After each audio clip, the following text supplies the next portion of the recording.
¿Te enteraste del debate de Santolaya? No, sí, me enteré. Me enteré que hicieron un debate. ¿Opinas que es beneficioso debatir o no contra conspiranoicos y por qué? A ver, yo lo decía ayer en el vídeo, pero lo voy a dejar más amplio. Mira, los debates eran una práctica escolástica medieval, donde se planteaba un problema de carácter teológico y se debatía echando mano a las herramientas de la retórica. Por eso los monjes estudiaban retórica. Entonces se debatía el asunto de carácter teológico y se llegaba a una conclusión. Al final la mayoría se decantaba por una de las dos posiciones y esa posición era la que se consideraba la verdad que nos dijo Dios que era absoluta y para siempre. Un debate en la actualidad es un espectáculo escénico de poco calado además, porque no trasciende con millones de visualizaciones. Millones, un millón es fácil, pero no mucho más, sobre todo si ya tienes gente que te sigue. Pero ha habido grandes debates. Ayer mencionaba yo el de tres debates ha habido de Lennox contra Dawkins. ¿Quién los ha visto? ¿Quién ha decidido ser cristiano o dejar de serlo por esos debates? Pues nadie. Son partidos de fútbol. Tú pones España contra Inglaterra, al final que viene, ¿no? Y entonces hay un partido de fútbol y todo el mundo va a apoyar a su equipo. Finalmente un equipo gana, digamos, gana España.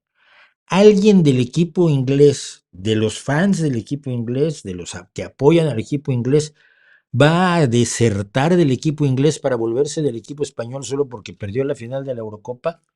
No, no sirve para nada. Son ejercicios onanistas.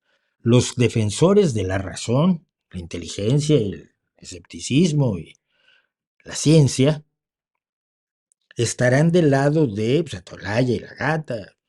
Si hicieron bien su trabajo, no sé si lo hicieron, no me interesa. Estarán con ellos, los aplaudirán, dirán que ganaron el debate y no habrá cambiado en absolutamente nada su punto de vista. Los otros estarán con los suyos, defenderán lo que haya dicho el Mister S, cuyo nombre no digo. Yo no ando haciéndole publicidad a la gente, menos gratis. Y ni aunque me pagara, y ninguno de ellos, al escuchar los brillantes argumentos del otro lado, va a decir, ay, no tienen razón, la Tierra no es plana o lo que estén defendiendo. No hay platillos volantes visitándonos en la noche mientras dormimos, lo que sea. Nadie se va a cambiar de bando. Son ejercicios de reafirmación espiritual como los que se hacen en el Opus Dei. Ahora, eso los dejaría en una situación pues, básicamente inocua, ¿no? Es absolutamente insípido, no pasa nada, lo hacen, se divierten, es un juego, juá. Muy bien. Pero no es inocuo, no creo que sea inocuo por esto, porque se le presta el nombre de dos personas que supuestamente están defendiendo la ciencia, el conocimiento y la razón, y se dice que hay otras dos personas que son iguales a ellos, que están al mismo nivel. Sí, porque tú no debates, o sea, un matemático no debate con un niño de 5 años sobre teoría de grupos. Busca otro matemático sobre teoría de grupos y hablan al mismo nivel. Un debate se hace al mismo nivel. Lo que tú le has dicho al público que no ha tomado partido, el público que no está en ninguno de los dos bandos con sus banderitas apoyando, lo que les has dicho es que el señor conspiranoico que se inventa estupideces y además gana dinero con ellas, está al mismo nivel que un doctor en física. Peligroso. Muy peligroso. ¿Qué ha hecho este señor para merecer esa posición? Pues ser invitado a un debate en YouTube. Ese es lo único que ha hecho. No tiene estudios, no tiene pruebas, no tiene publicaciones, no tiene nada, pero vive de esto. Y se le ha dado publicidad. Y se le ha dicho a la gente que no sabía que existía él, se le ha dicho que existe. Y que, ojo, es como un doctor en física.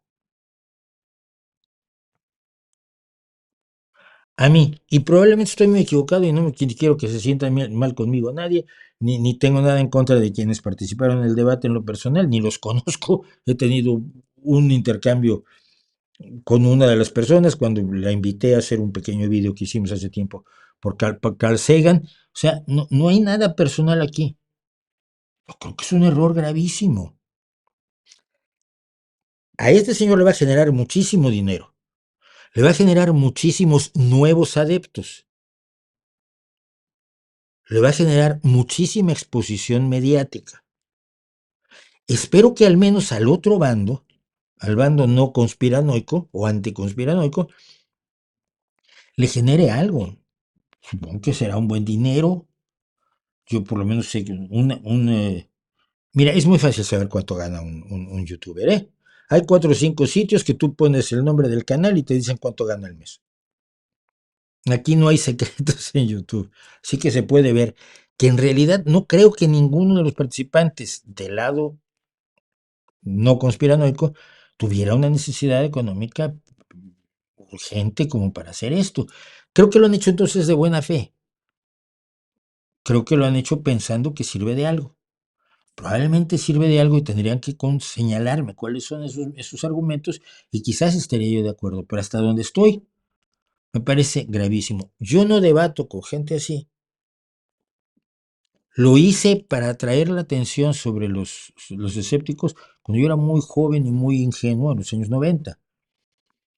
No lo hago ahora porque sé cómo monetizan la exposición mediática a estos miserables. Por ejemplo, del tema de la filosofía, la única vez que debatí fue me invitaron al Café Filosófico de Madrid, no me vuelven a invitar nunca. Pero bueno, señores que hablan de filosofía todo el tiempo y no nadie estaba hinchando de dinero allí por invitar al chifladito de YouTube a decirles que la filosofía no sirve para nada. Pero yo no entro en esos debates por eso, porque siento que son, no solo porque son inútiles, no solo porque son divertimento que a mí me divierte poco, sino porque creo que acaban siendo publicidad para el que menos tiene que perder. Publicidad para el que menos tiene que perder. Igual me equivoco y me van a insultar.